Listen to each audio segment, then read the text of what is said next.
واتس اپ ملګرو نن درته د جنگل د هغه انجینیر او جاسوس کیسه کوم چې سټایل یې د میلې د هلکانو نه هم زیات دی.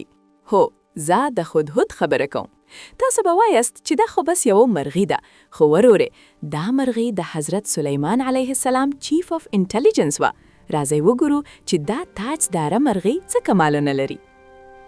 ګورې ملګرو، د هدهد دا سر باندې تاج یوازې د فیشن لپاره نه دی، دا د دې د مینجلو کمیونیکیشن انټینا ده.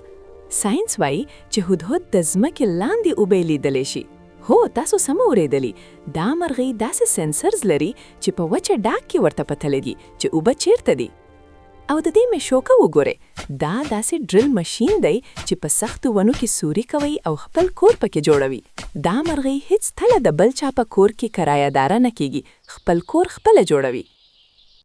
ملګرو، په قرآن کریم کې د هدهد کیسه ډیره ټایټه ده.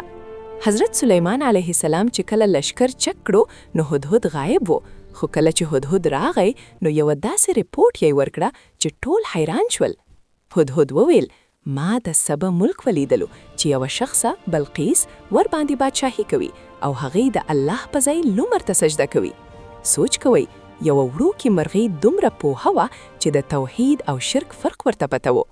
همدا هدهد و چې د سلیمان علیه السلام لیک یې بلقیس ته ورساوه او د یو پوره قوم د ایمان راوړو سبب شو.